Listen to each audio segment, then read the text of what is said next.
Good morning, everybody. My name's Mark Pennicott. I'm one of the team leaders within Solihull Community Housing. And what we're going to do today is give an overview of how we hopefully develop a multi-agency understanding of exploitation within housing. We've got a set of slides. There's 4 of us from SCH that are involved with this presentation. I'm going to cover the first few slides. And then we've got Sherry. We'll all introduce ourselves. Sherry's going to go through some of the details, particularly around some of the tools that we use. Liz is going to cover a case study, which is, I believe, quite a powerful case study. And a big thanks to Sven, who's pulled all the IT together, and he's going to process all the slides for us. So, as I say, I'm Mark Pennicott. I'm one of the team leaders with Neighbourhood Services. And I'll just hand over to Sherry to say hello. Hello, I'm Sherry McConville, and I work alongside Mark, managing the Neighbourhood Services teams, and I work on the Chelmsley Wood area and lead on antisocial behaviour. Thanks, Sherry. Liz, do you want to introduce yourself, please? Yeah, I'm Liz Phoenix. I'm a Neighbourhood Services Officer. I cover the Chelmsley Wood patch, and I deal with both tenancy management and antisocial behaviour. Thank you, Liz. And Sven, please. Morning, everyone. I'm Sven. I'm a neighbourhood assistant on Neighbourhood Services, and I assist in all 3 zones of the south of the borough. Thanks, Sven. If we can just move on to the next slide, please. Okay, so this is a bit of background about us, Solihull Community Housing, or SCH as we're known as. And who are we? So we're an arm's length management organisation established in 2004 to manage the housing services on behalf of Solihull Council. We're run by a board which is made up of 8 members. And in terms of the governance, there's 3 key committees, which is around housing operations, risk and audit, and human resources and diversity. We're a limited company with 1 shareholder, that being Solihull Council. In terms of services, we deliver a lot. And I think I'll just cover some of the key areas and just some numbers, which is always probably of interest. So in terms of helping a customer find a home, we manage the allocations of the council provision, the housing stock. And also in terms of we have responsibility for the homeless function and the homeless duty, both prevention and relief.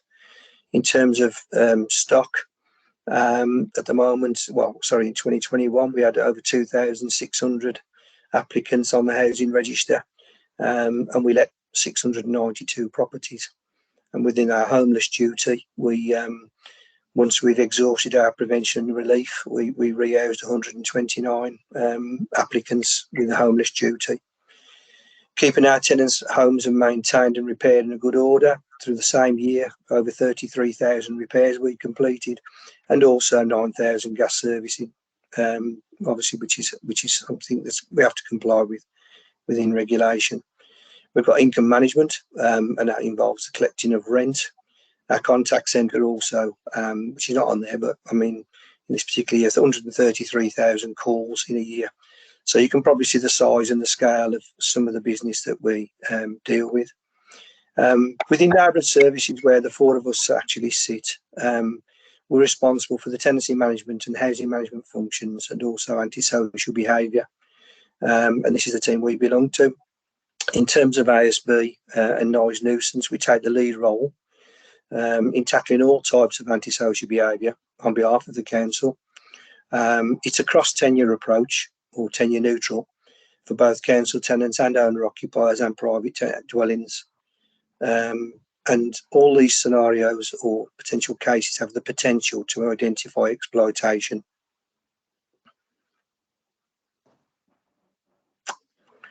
This is our current structure, but it is under review.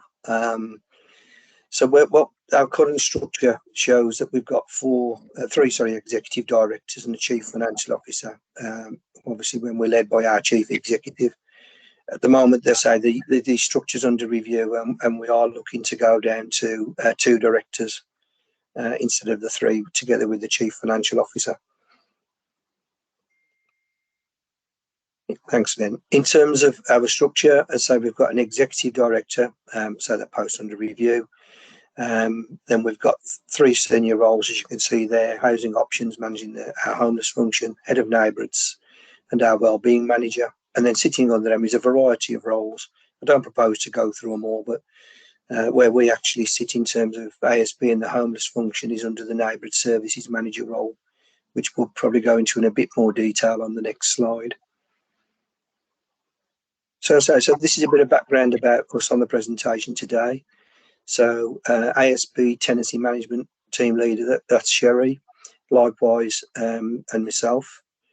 Then we've got a team of 10 neighbourhood officers supported by 3 neighbourhood assistants. On the left, it's quite key to note that we've got an estates services team leader and a small team of estate officers and estate assistants. This team is responsible for the management of our high-rise stock and low-rise. And just to bear in mind, we've got 37 high-rise. So obviously that lends itself to a number of management issues and key issues around fire safety and building safety, particularly in line with what happened with Grenfell in 2017. Thanks, Sven. So getting down to probably that's a bit of background about us, but a bit to the nitty-gritty now. We believe that safeguarding within SCH, we all play a role, and it's everyone's responsibility to protect young people, children and adults who are at risk, and also the most vulnerable members in society. And as I say, protecting these is everybody's responsibility. Within neighbourhood services, this really is the forefront of everything that we do, particularly as a fully front-facing service with the services we deliver. Thanks. The next slide really is obviously you're probably all familiar with this slide really. It's about obviously can we, all of us, help prevent exploitation in Solihull, and it's about if we see something, say something. And obviously there we've got the website down below to report any issues that we've got around exploitation, and the contact number as well.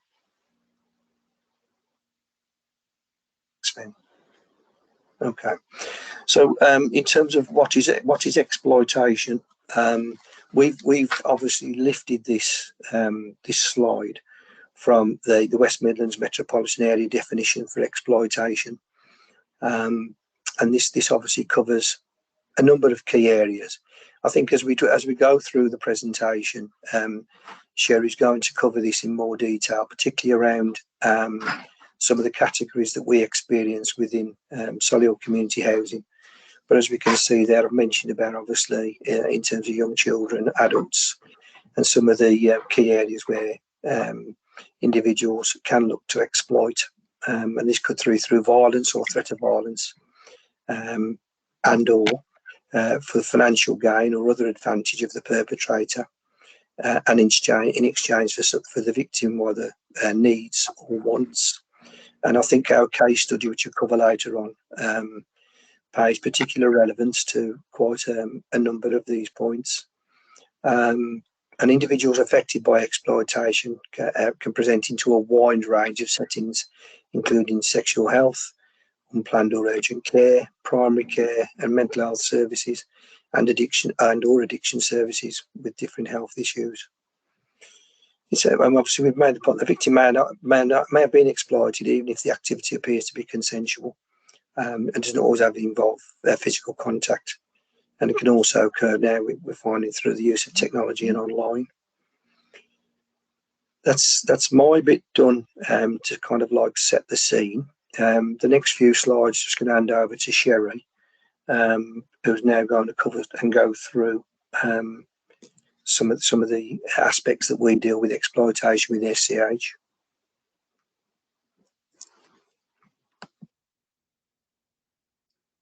So morning all. As Mark's already alluded to, we've got quite a large geographical area. Lots of different makeup and types of tenancies. We've got high-rise blocks, low-rise blocks, And we do rehouse quite a significant amount of people who may be vulnerable. And of course, that opens up the possibility and the risk to exploitation. So giving some examples of what exploitation we see within our tenancy, we see cuckooing and home invasion quite a lot. And cuckooing or home invasion is the practice of drugs or gangs taking over the home of a vulnerable person to use it as a base for their criminal network. The address then could become a base for the production of dealing with drugs, as well as exploitation of the person living there. And the victims are usually befriended by the dealers as they're vulnerable, they're isolated, and often drug users themselves. The victims can be robbed, they're threatened, bullied, and assaulted, sometimes seriously. So obviously we need to be able to identify this and be able to work to reduce the exploitation and the harm within those tenancies. So victims may be unable or afraid to speak out. So we need to be their friends, and we need neighbours to help us support and speak up on their behalf. Criminal exploitation again, things like forced begging. We've had a number of our tenants who beg, some for their own benefit, but others who are forced to do so. Victims of exploitation are usually transported by offenders to locations to beg in the streets for money, which is then taken off them. They're forced labour in illegal activities, forced to provide labour to offenders for illegal purposes, and the most common type of this in our tenancies are usually they're forced to cultivate cannabis within their tenancies, or they're forced to go out and commit acquisitive crime, where the victims are forced by the offenders to carry out crimes such as shoplifting and pickpocketing for the gains of the criminals within, their tenancies. Grooming. Grooming is a central part of how people become exploited. It involves usually them building a connection with somebody to coerce or deceive them into becoming involved in an exploitative situation. This could be a friendship, a romantic relationship, or a relationship of dependence in which the groomer provides something that's valued, such as money or gifts, but mainly drugs we see within our tenancies. Once they've gained that person's trust, the groomer then will isolate them and make them feel reliant on them and dependent, using coercion and intimidation to force or blackmail them to establish a power and control, which then renders them useless, usually within their tenancy. They might not even recognise that they've been groomed or they're being exploited. They just see that that's a relationship, a friendship, or something similar. Financial exploitation. People who are usually financially exploited then develop debts. Within our tenancy, this has come about by them having their money taken from them, so they don't have enough money to live or pay their rent, or their benefits have been stopped because they've taken their benefits from them. We've also seen our tenants being forced to deceive somebody into handing over money, or after falsely promising them a product or a relationship. Sexual exploitation, again, form of sexual abuse, where people in exploitative situations and relationships are manipulated and coerced and forced into participating in sexual acts in order again to receive something like gifts and maybe drugs. Usually the perpetrators of sexual exploitation have the power over those people. Usually their age, gender, identity, or mental health, something similar to that. And anybody of any age or sexuality can be sexually exploited. And the last one there is drug use and county lines. So most gang-related criminal activities relate to drug networks involved in exporting illegal drugs into one or more importing areas within the UK, using dedicated mobile phone lines or other forms of deal line. Children and vulnerable adults are exploited for using, moving and storing drugs and money. And again, they're coerced and intimidated, threats of violence, including sexual violence and weapons. So for example, imagine an invisible line that might start in London, where the supply of drugs originates from, which ends in Sheffield, where the drugs will need to be delivered. And in practical terms, the drugs will be loaded into a car or a van and will be the responsibility of one of the members of the county lines, i.e. the person who's being exploited, to transfer those drugs and deliver them to that destination. Since the drugs are being taken over county borders, this is an invisible line, which is referred to as a county line. People, including SEH tenants, may be of a greater risk of exploitation by county lines and gangs if, for example, they use or they're dependent on substances, including drugs, which can be an avenue for county line gangs to groom somebody through offering free drugs. And in some cases, county line gangs may actively target people known to local drug dealers, as we sort of see around about in the area in Solihull. And also if they're already associating with people who may be known to county line gangs, including their peers or siblings or part of a relationship. Next slide, Sven, please. So how do we identify exploitation in our sort of work that we do, which mainly I would say would be through our ASB cases. So victims of exploitation could initially be overlooked because they're reported to us as perpetrators of ASB. So our staff are now being trained to recognise and identify the signs of potential exploitation. And as part of their investigation into the report of ASB, they ensure that they're looking for and considering, and where appropriate, rule out possible exploitation, ensuring that they have a professionally curious conversation to obtain more detail where they think there is possible exploitation.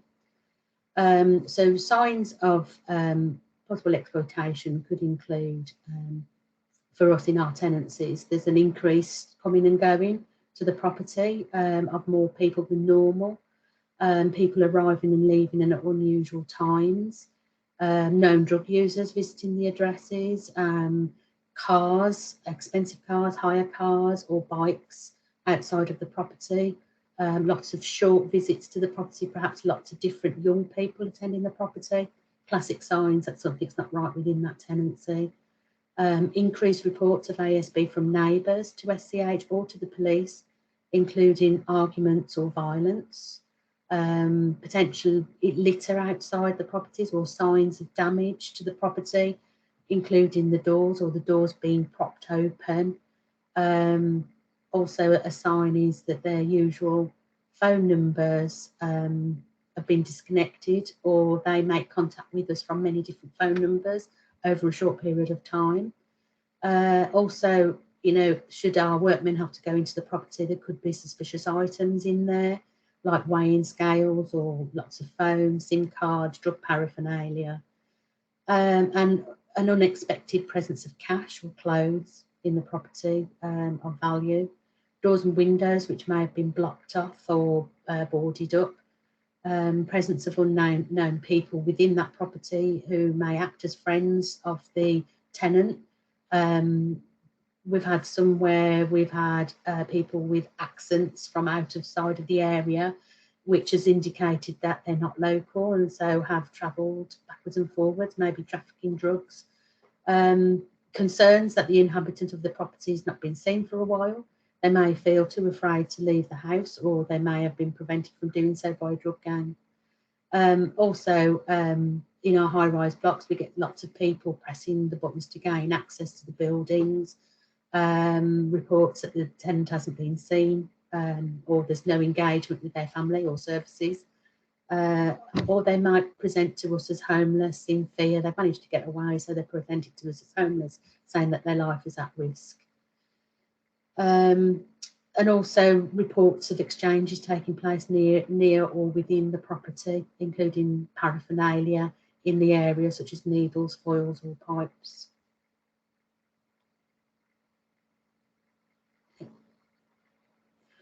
So how do we tackle exploitation within our tenancies? So For us, early intervention in these cases is key. We put a main focus on reducing the harm within that tenancy and towards that tenant. We have to make sure that any action that we take is effective and starts with supporting them within their tenancy and trying to get them to engage. It may be difficult to engage with individuals as they might not want to share their experiences or admit that they need help, or they may be embarrassed, ashamed or fearful of what might happen to them if they do. And they can't get out of the situation they are in, as the exploiters have full control over them and are controlling their money. And the drugs that they may need, well, they may be dependent on them, and that's their source of those drugs because they've got no money. So it's a vicious cycle they can't get out. So it's always important for us to consider the needs of these victims and to engage with them, taking into consideration any vulnerabilities and any harm that may come to them if we were to intervene. So our officers would always try and build a relationship, if possible, with the tenant and see what they want, or if there's need for multidisciplinary interventions. Wherever possible, we'll try and take non-enforcement approach, applying the care and support needs to apply to the tenant to protect themselves. This may include disruption of any criminal activity, and this needs to be a multi-agency approach working with other partner agencies. Once our officers have recognised and identified that there's exploitation occurring, they would utilise the all-age exploitation procedures, first of all completing the screening tool.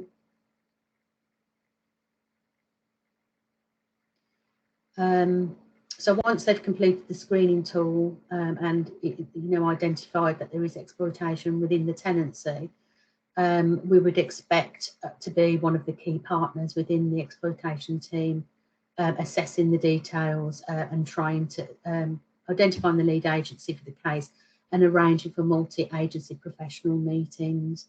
A multi-agency response is key to working to address concerns around exploitation.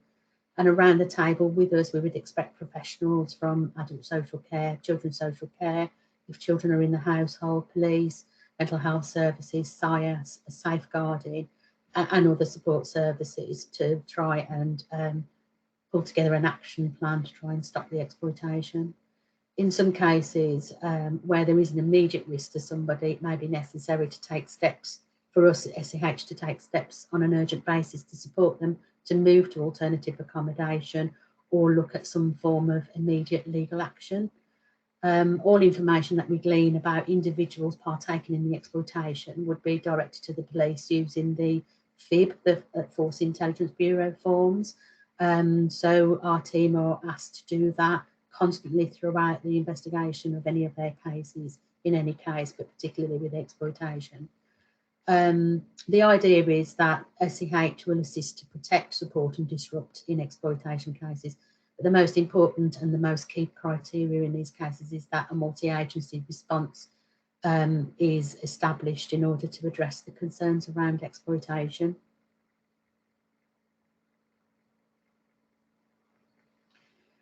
So what tools and powers are available to us as SEH? So some exploitation may be part of a wider or more organised crime with links to criminal exploitation, which the police would likely to lead on with SEH assisting. But most of our cases may be more localised issue where the individual can be safeguarded.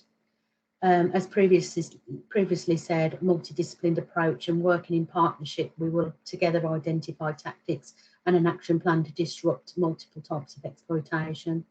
As a partnership, different agencies will have various tools and powers which can be considered beside disruption and support tactics, which can be used to remove the people who are causing the exploitation and we can then keep the tenants safe.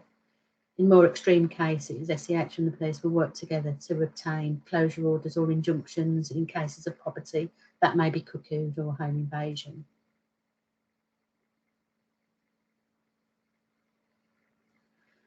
So the Antisocial Behaviour, Crime and Policing Act 2014 has given SEH quite a number of powers that we can use for a whole range of situations.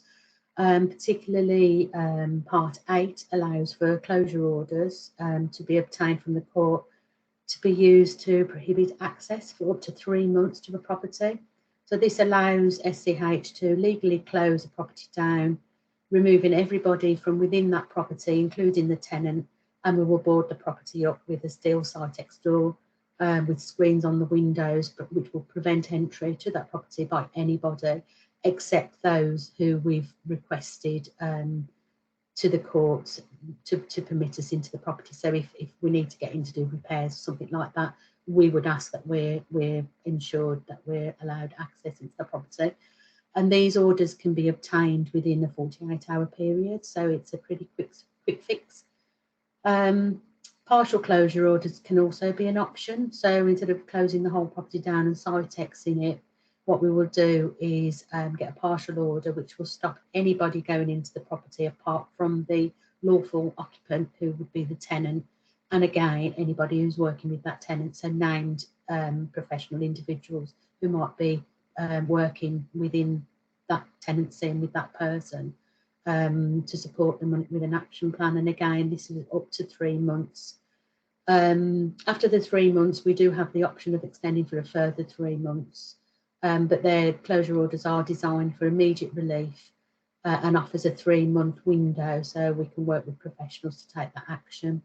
Breach of a closure order is a criminal offence which is punishable by imprisonment, and it means that any breach is reported, police can act immediately to arrest unwanted people found in a home with a closure order on it.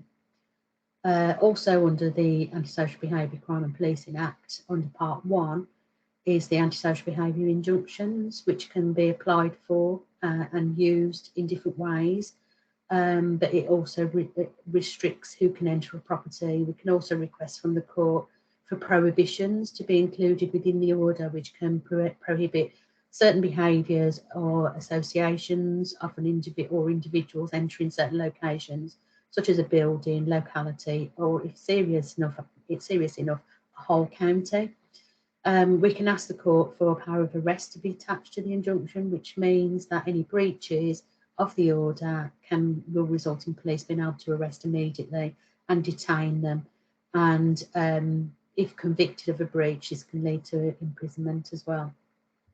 So in the multi-agency meetings we have, we will discuss what powers each of services around the table will have and which is best to utilise in the individual cases, with a clear action plan set about obtaining the orders and supporting the individuals.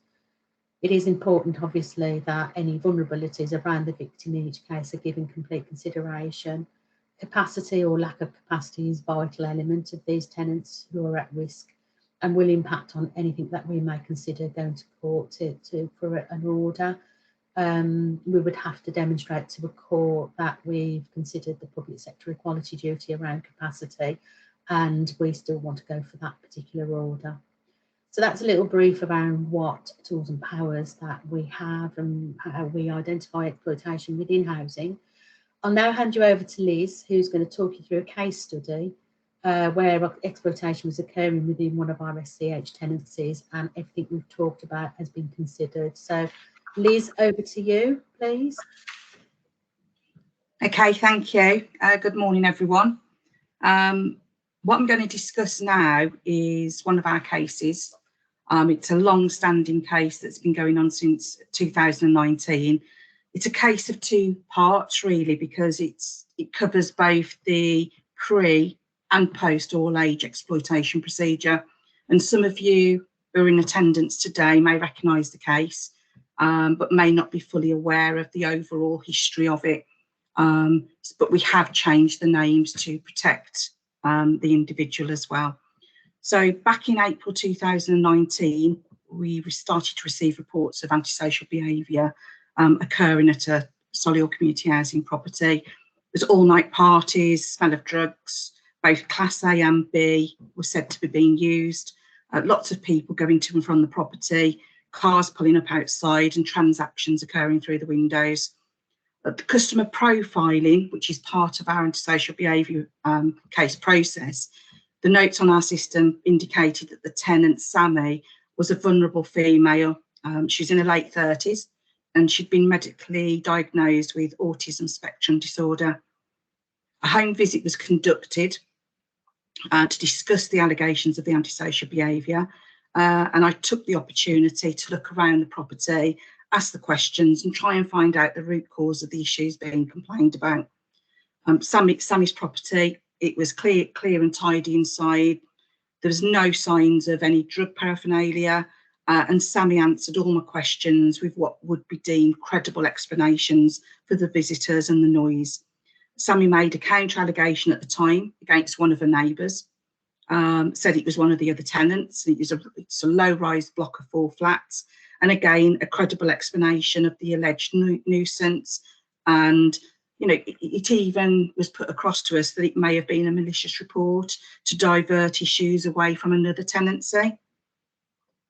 So at this point, we didn't know, you know, whether it was a case of exploitation. Sammy was telling us that the visitors were her friends and she wanted them in a property. So that, you know, the next stage what we would do is start to build up the evidence, speak to the neighbours, ask them to complete diary sheets so that we can look at the bigger picture, see if there's a timeline. And it was like, from the evidence provided by the neighbours, that's where we can start to identify the signs of exploitation. So further reports of antisocial behaviour from Sammy's property continued. We had reports of lots of visitors, and now reports that Sammy's friends were also going in and out of another flat in the block.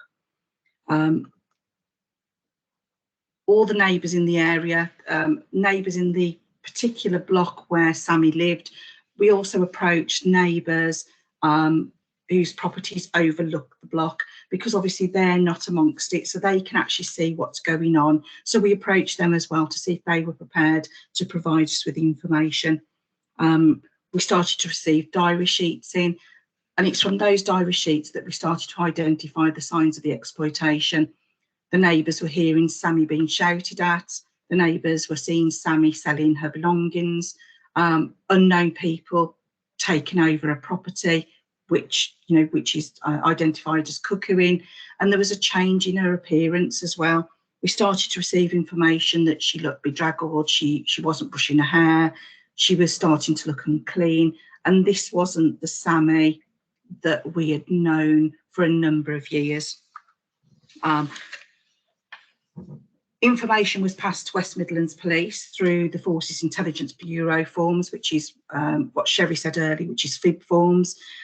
This is a centralised police department where agencies can submit intelligence obtained from investigations or word of mouth from residents, and this includes names, addresses, registration numbers of people going to and from a property, registration numbers of vehicles that we know are drug dealing in the area, and then the West Midlands Police Intelligence Bureau can then look at the bigger picture to see whether they need to open up a case against those individuals.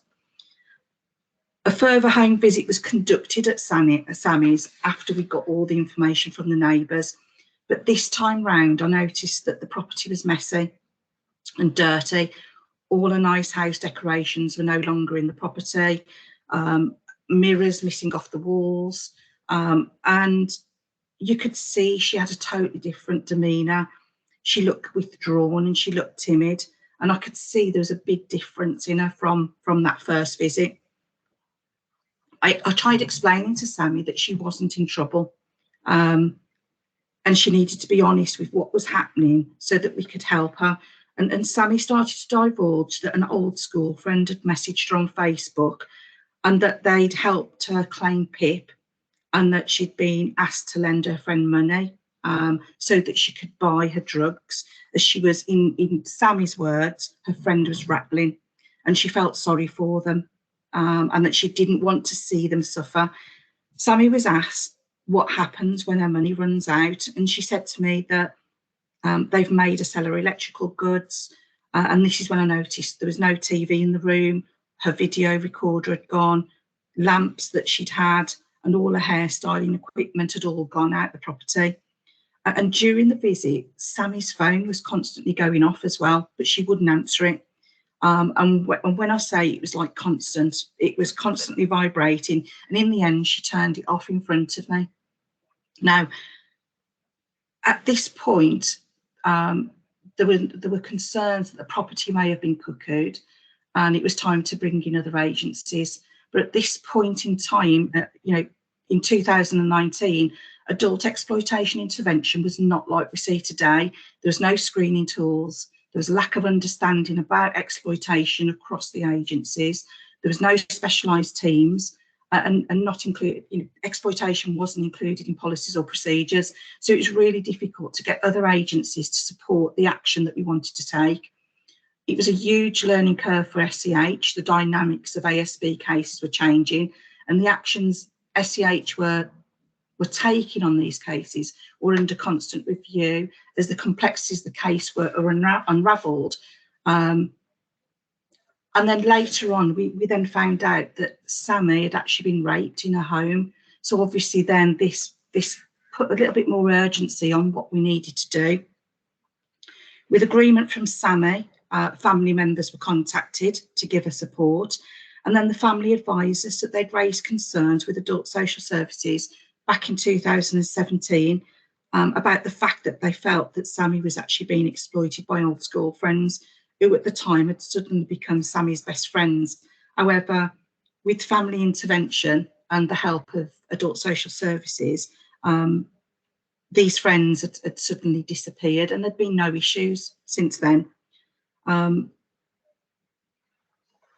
At this point, because of everything that was going on, it made it really difficult to bring together the agencies to provide all the support needed for this type of case.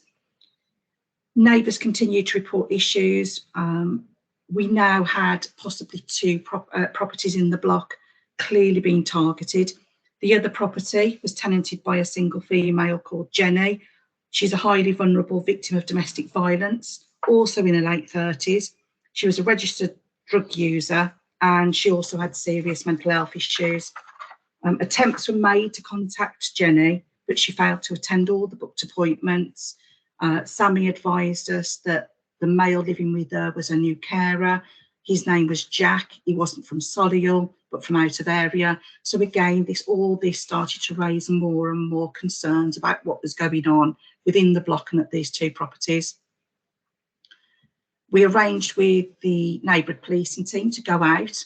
There were regular visits to Sammy's property by the police. They would attend, but Sammy would say to them that the people in her property were her friends and she wanted them to be there. This made it very difficult to speak to Sammy on her own.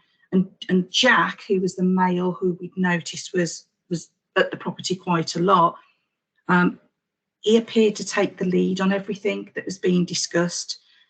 SCH asked the neighbours to continue to report all the evidence of the antisocial behaviour in an attempt to help the police obtain a warrant on the property.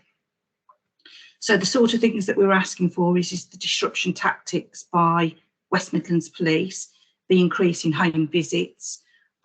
We looked at any support agencies that we could refer Sammy to, but we had to build up that trusting relationship with Sammy so that she could speak to us. And we also did an adult safeguarding referral at the time because of the concerns around what was happening. But as I say, at this point in time, there was none of the tools that we've got at the moment. We also realised that those that were exploiting Sammy, they were very clever and they were using all different types of tactics to stop Sammy seeking help. And in Sammy's case, they began to move her around different properties. This stopped the intervention support needed to build trust up with Sammy and to show her how these people were not friends by using her to take her money. And it did become very difficult. Police continued to visit Sammy. She was telling them she was fine, that she'd just got friends around. During visits that I made, Sammy looked scared and she advised us that these friends had told her she would lose her home if she told anybody about them staying with her. At one point, Sammy contacted SCH asking if her carer Jack could be added to the tenancy, and due to our concerns, this request was declined. SCH were then made aware that the allegation that Sammy had actually been raped in the property by one of the visitors, and that there was an ongoing court case and there was an investigation by the police. We then started to receive calls that Jack had moved his girlfriend into the property, that they'd taken 2 dogs in there, the dogs were barking at all hours of the day. And it was becoming a situation where we'd got Sammy telling us one thing, we'd got the neighbours telling us one thing, but we weren't sure what was going on. Was this definitely a cuckooing situation, or was it just genuinely friends and things getting out of control in respect to friendships?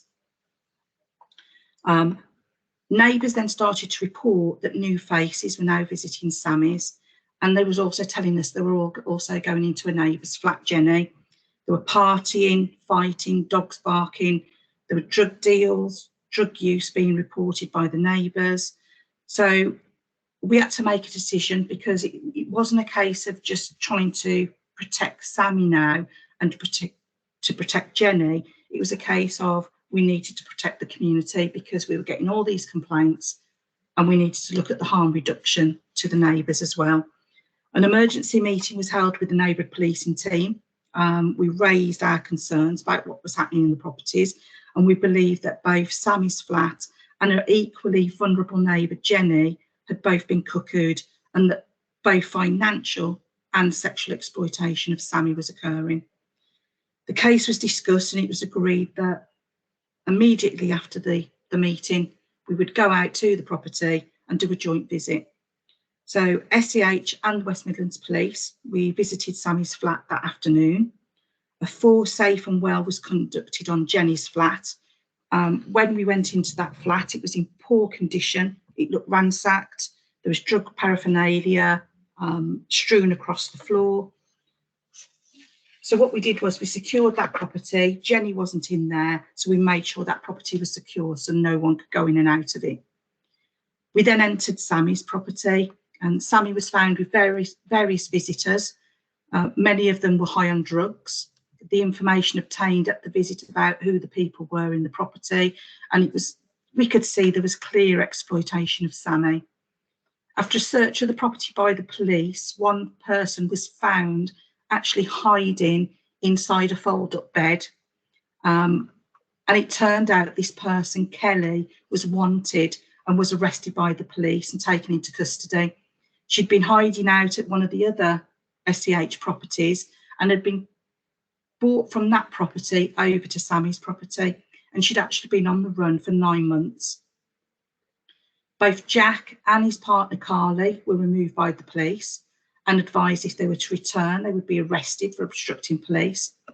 And a friend of Sammy's arrived whilst all this was going on, and it was myself and Sherry who was in the property at the time with the police. And this friend arrived, introduced himself as Benny, and an agreement was made for her to stay at his home until we could do safeguarding referrals and discuss with housing options what we could do to provide safety for Sammy. Police left the property because at that point we thought that everything was fine. Sammy was being safeguarded, she had somewhere to go to. But whilst packing a bag, one of the neighbours who lived in the block came and spoke to us, and he actually advised us that both Jack and Carly, the 2 individuals removed by the police and warned not to return, were actually hiding in the rear of Benny's car outside the block. And obviously this then raised concerns as to the safety of Sammy, as Benny was clearly involved in the exploitation. So therefore we asked him to leave. And it was quite, it was quite an experience, because we did have to shout at him. We had to shout at him to leave because these people were reluctant to leave the property.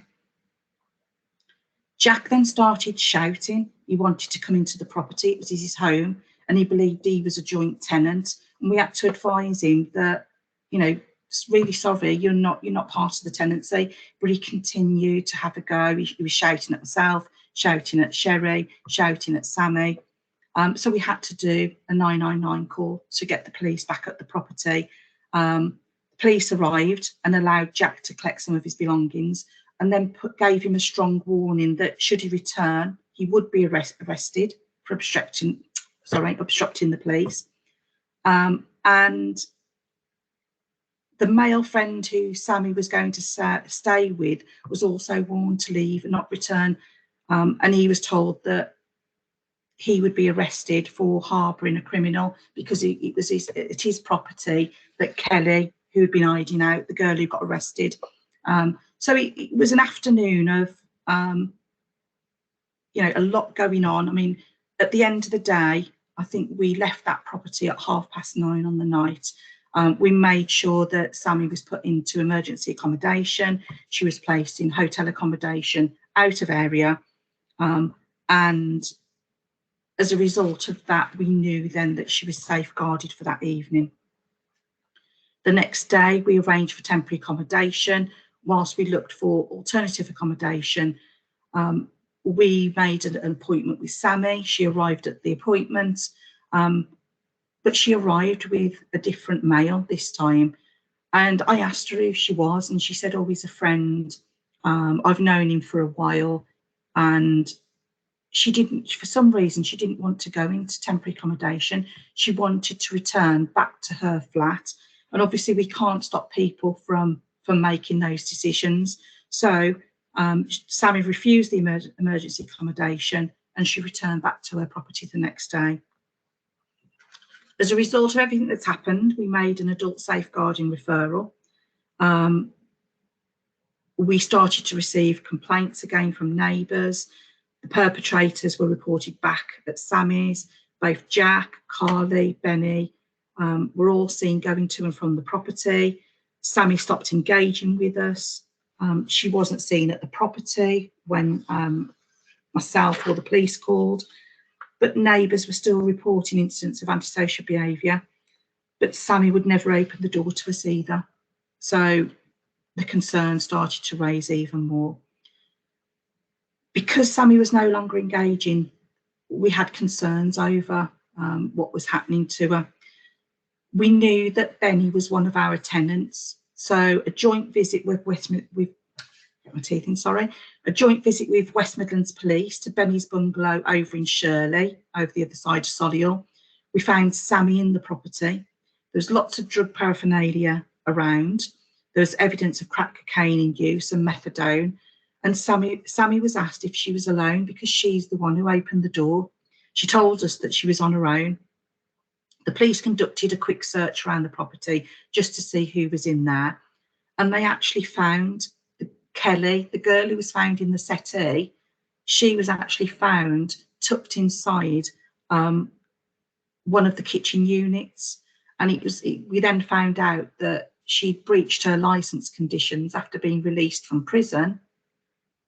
And there was a warrant out for her arrest again, and she was hiding out in this property in the south of the borough. So Kelly was arrested again, but Sammy refused to go with the police, and she refused to go with us back to her property. And she said that she wanted to stay with Benny. She said that Benny didn't take drugs and she felt safe there. Again, there's nothing we could do at this point. It was a case of that we had to allow her to remain in that property.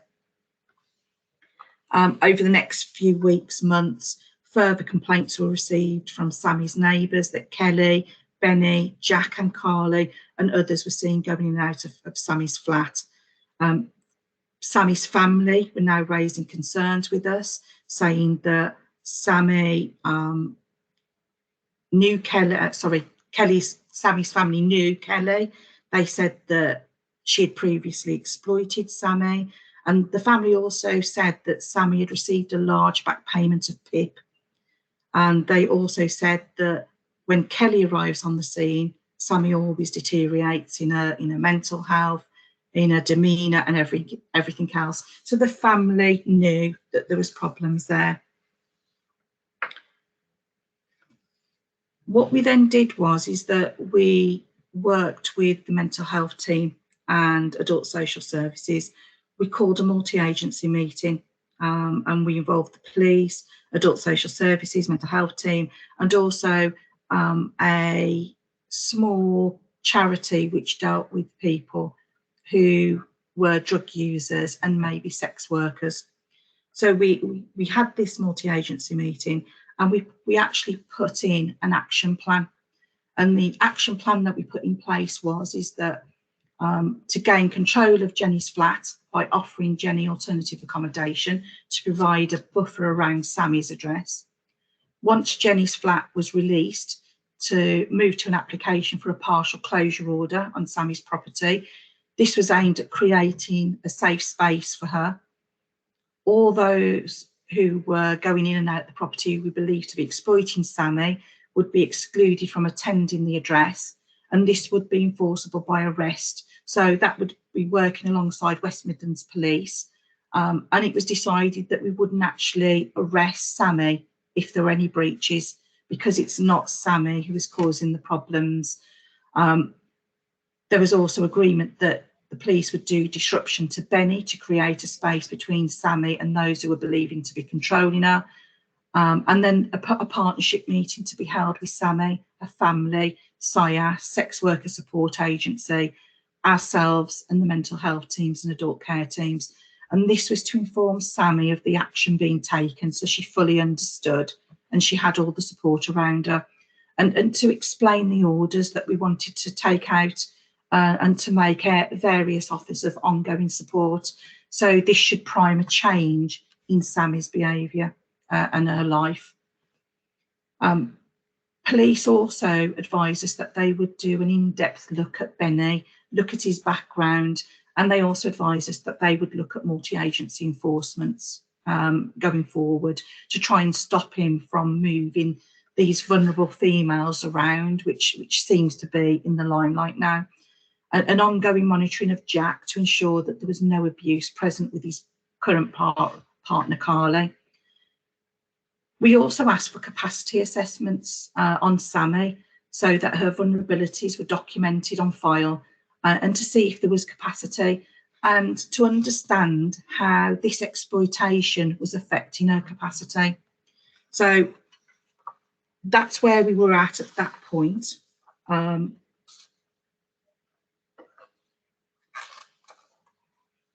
The mental health team met with Sammy, and they did actually say to us that they felt that she did not recognise that she was being exploited. And this was as a result of her now addiction to crack cocaine. The people who were exploiting her had basically got her onto crack, and this was now the reasons why she needed these people around her. These people were now feeding her crack for her addiction. We started to receive calls again about Jack and Carly and the dogs being back at Sammy's, neighbours complaining of loud parties, shouting, fighting, lots of strange men visiting the block and gaining access and going into Sammy's. We also got reports of lots of cars building up again and Benny running out to do drug deals. A joint visit to Sammy's with West Midlands Police. Sammy was found inside the property together with Benny, Carly and a female who claimed to be Carly's mother. Jack was warned that his conduct in and around the neighbourhood was drawing attention to his activities and that it would no longer be tolerated. He was also warned that if SCH continued to receive reports of drug dealing and use in and around Sammy's property, then we would look at taking legal action against him. And that would include injunctions and other tools that were available to us. At this point, we had to be stern with Sammy as well. So we also warned her that she had to take some responsibility of her actions and that of her visitors, and allowing Jack and Benny and his friends into the property. And if the reports of drug deals and antisocial behaviour in and around her property continued, she may lose her home. And I think at this point then, she realised there was an issue there. But because she was so involved in it, she didn't know what to do herself. What we then did is because we realised that there was no way out for her, she was so involved in this, we contacted West Midlands Police and we did a consultation for a closure order on the property. We continued with the visits to the property. We now had details that another male that was known to us was going into the property. His name was AD.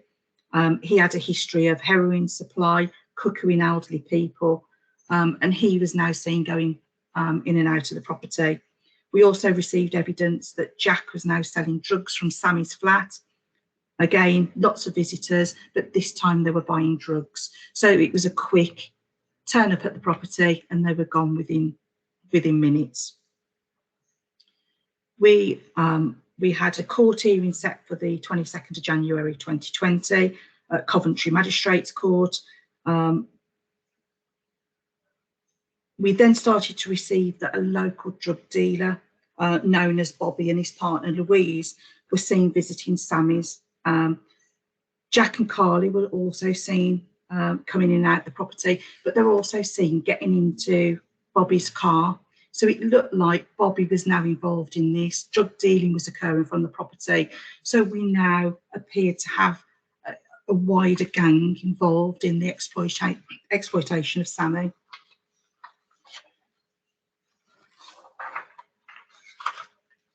On the 22nd of January 2020, a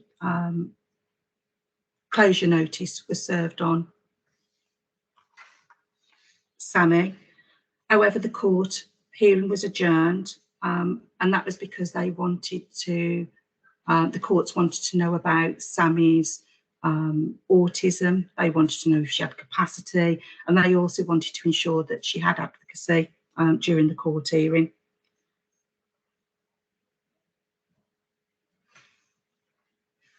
On the 5th of February 2020, Birmingham Magistrates Court granted SCH a partial closure order on Sammy's property.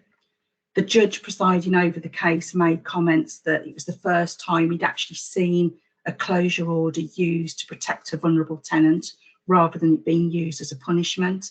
And the order was in place until the 5th of August 2020, giving all agencies time to work with Sammy. In July 2020, Jack breached the order and was arrested and put before the courts, where he received a 2-year suspended sentence and a £500 fine. And following evidence that Carly was the victim of domestic abuse from Jack, Birmingham City Council's Adult Services were granted a 2-year restraining order against him to protect Carly. It actually turned out Carly was a highly vulnerable individual who was living in supported accommodation over in Birmingham, and they were fully aware of Jack and the concerns about him cuckooing people and taking advantage. Jack moved out of Solihull following a warrant for his arrest. He had been named as a suspect in a robbery against another vulnerable street homeless female, and Jack has not been seen in Solihull since. Police continue with the disruption stops on Benny, and everything seemed fine. Could you just go on to the next? So where are we now? Exploitation is known to cause conditioning. This is where the victims can themselves become perpetrators. And despite the success of the action plan, Sammy had been conditioned to the lifestyle of a sex worker with an addiction to crack. And throughout late 2020, SCH were made aware that Sammy was using prostitution as a way to fund her addiction. Feedback from neighbours also led us to believe that Benny and other associates known to visit Sammy in the past were back on the scene. Attempts were made to help Sammy engage with support agencies, but this was declined over again.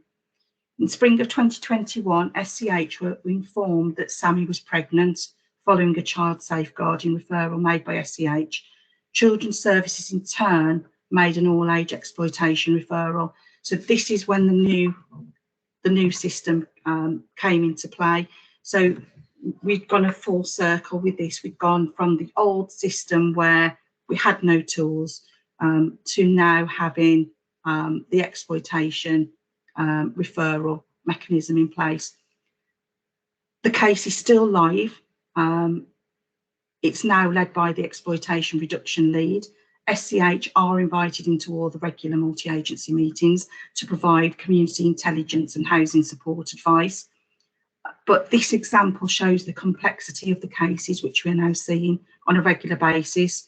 But now there's also a great system in place where positive results around harm reduction is being recognised.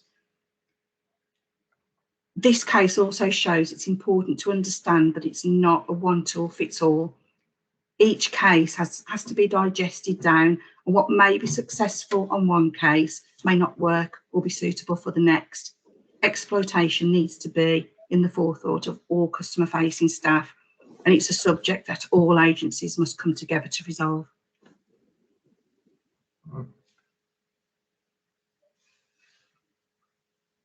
And that's my part done.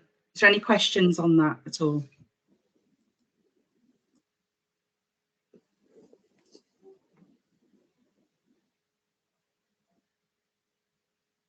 Thanks, Liz. We've got a couple more slides to cover, and then we'll throw it open to the floor for any questions generally that anybody might want to raise. Just a couple more slides. I know it's been quite a long presentation. So who do we let our properties to? Across the UK, social landlords are rehousing a larger percentage of vulnerable people, and this is typical with our allocations across Solihull within needs of support. And by the very nature of this fact, we find a high proportion of our ASB cases are involving tenants with various vulnerabilities, and listed there just 7 different categories they've got around mental health, drug and alcohol addictions, as Liz referred to, financial difficulties and poverty, learning difficulties, physical disabilities. And as you can hear there, chaotic lifestyles are often involved, and the feeling of loneliness and feelings of isolation. And we are finding that tenants from some of these groups do face a higher risk of becoming involved in exploitation or gang activity. In terms of our housing stock, mentioned earlier, in 2021, into 2021, we had 2,600 applicants on the waiting list, and we let 690 of properties. So you can see that demand for accommodation is well outweighing the supply that we've particularly got. Next one, please, Sven. So in terms of every day within our service area, I think obviously we've covered this quite a bit, but just to recap on that, safeguarding, one of our primary functions around children, young people and adults. And obviously what we always try to do is look at safeguarding aspects where we recognise any signs, and like I say, with exploitation as well. Are there any issues where alarm bells are starting to go off, or something don't feel right or look right? Looking out for our tenants and being extra vigilant and asking the question, and not being afraid to ask the question, is everything okay? We also know in some scenarios it's not easy to do that. As Liz has pointed out, when certain individuals are present, that might not always be a straightforward question we could ask, but certainly probing in the right way is important to us all. And some of the things that we do, obviously, and Liz has referred to, is to make sure our stock is well maintained, and we've got a variety of inspections and methods that we can do that around tenancy reviews and audits, particularly around audits, which we conduct a programme where we try and get round to every property. It's difficult, obviously, having 10,000 properties to get round every year. We can't do that, but we try and aim to get round every property at least every 5 years. But we also conduct tenancy reviews, and that's where we've got fixed term tenancies, and also where we've got introductory tenancies. We put a package in place early on to try and support that tenant and try and identify any signs that we might pick up. Next one, please, Sven. So as I say, we're always within SCH striving for continuous improvement around exploitation, and to continue to embed all exploitation procedures across all services. And just a couple of bullets there is obviously to understand professional curiosity and ask them second questions or them further questions where you just feel that something's not right. Within our team, look at continuous training around safeguarding and all exploitation, and obviously use all the courses that's available, including course on learning pool plus any other training that's available. Our everyday learning and development is key on the job, and also having those difficult conversations with tenants, but it's something part and parcel of what we can do, what we need to do. And we acknowledge we're not perfect, but we're always trying to do our best, and we'll always do our best to improve. And as this is probably a repeat of the last slide there, and it's been covered a little bit by Liz and by Sherry, obviously, in terms of some tools that you could use to gain access, or around tenancy audits and reviews. As we mentioned there, sometimes, not all the time, but occasionally we will get requests for tenancies to become joint tenancies, and as Liz referred to there, sometimes we can just feel that this is not entirely correct, or something's not above board. And if we do find, obviously, that there's nothing right, well, we don't obviously give a joint tenancy just straightforward, but we will take reasonable steps to gain access. We can't just go knock on the door and insist that we come into somebody's property. There is a process we have to go through. But if we do feel there's a serious risk to safety, we can share the intelligence with the police and potentially force entry into the property. But these are extreme circumstances, and I would hasten to add they're not the norm. And that's the end of our presentation. Do appreciate you all listening. I know it's been quite a long one. But if anybody does have any questions around anything on the presentation or anything related to housing, we'll do our best to answer them. Just over to yourselves.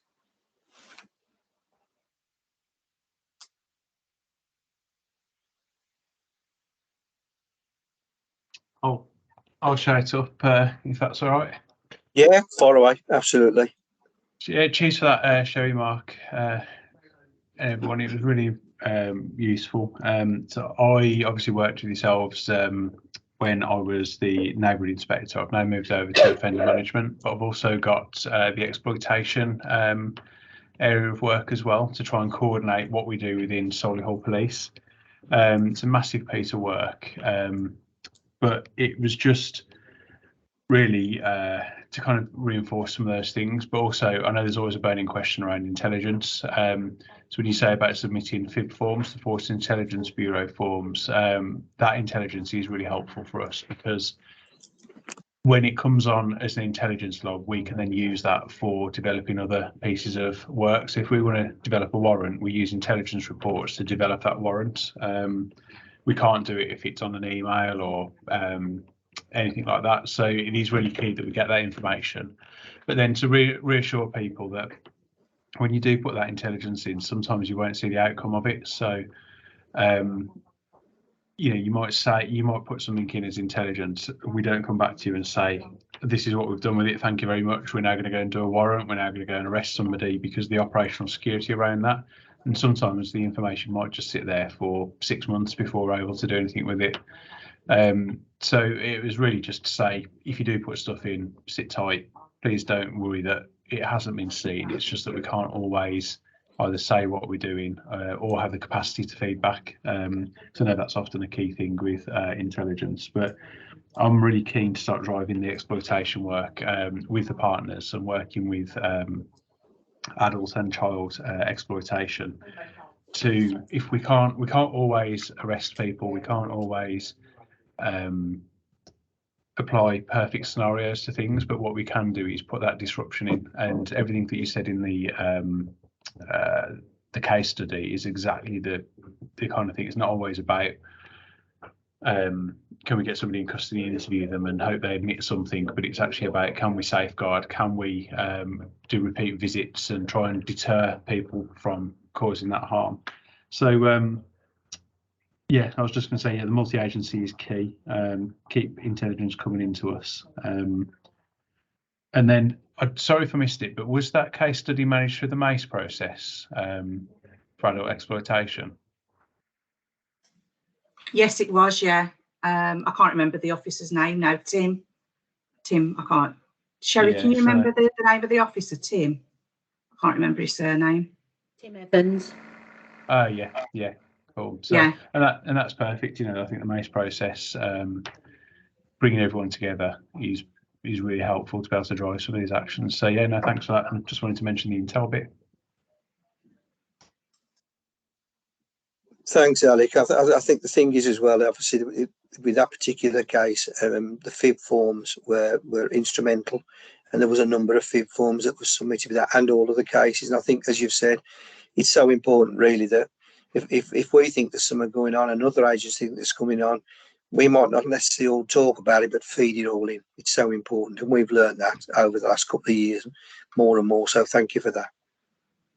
Yeah, I'll just add into that. We actually sent over 35 FIB forms on that case over the short time, because we had that much intelligence coming in, registration numbers, and we realised there was a bigger picture in all of this, because we realised there were up to 6 other victims involved in this. So, you know, identifying those other victims enabled then the police to do those disruption stops on the vehicles, which helped helped absolutely immensely. Thank you. I can see another hand up. Is it Anna? Hiya, I'm Anna. I'm a social worker from the mental health team. As I was listening to that case study, I actually think that's one of my cases that I'm joint working with Exploitation. So yeah, feeling a bit anxious because similar things are happening. So I'm just saying that I'm probably going to speak with you later on, because I think your help will be much appreciated. Okay, that's fine. Thank you. Curtie? Hiya. I just wanted to mention that there are there's a professional curiosity resource on the SSAB website, on the Safeguarding Adults Board's website, and there's also the All Age Exploitation Reduction resources, which is on the joint SSAB and the LSCP website, just to mention that. Thank you. Thank you. Thank you. Alec, is that a new hand? Yeah, so it's just to say to Anna, just to say, if you want to drop me an email after this, we can have a chat and try and reassure you and support if necessary. Thank you very much. I will take you up on that. Okay. Well, if there's no more questions for now, that concludes our presentation. We're happy to share our email addresses through with Curtin. And if anything does crop up, or you've got any further questions, then obviously feel free to contact us, and we'll do our best to answer it as best we can. Oh, sorry, is there another hand up? No, okay. So if there's nothing else, I'd just like to say thank you. Thank you for all attending. Thank you for taking the time to listen to us, and just hope that you've all found it interesting and useful.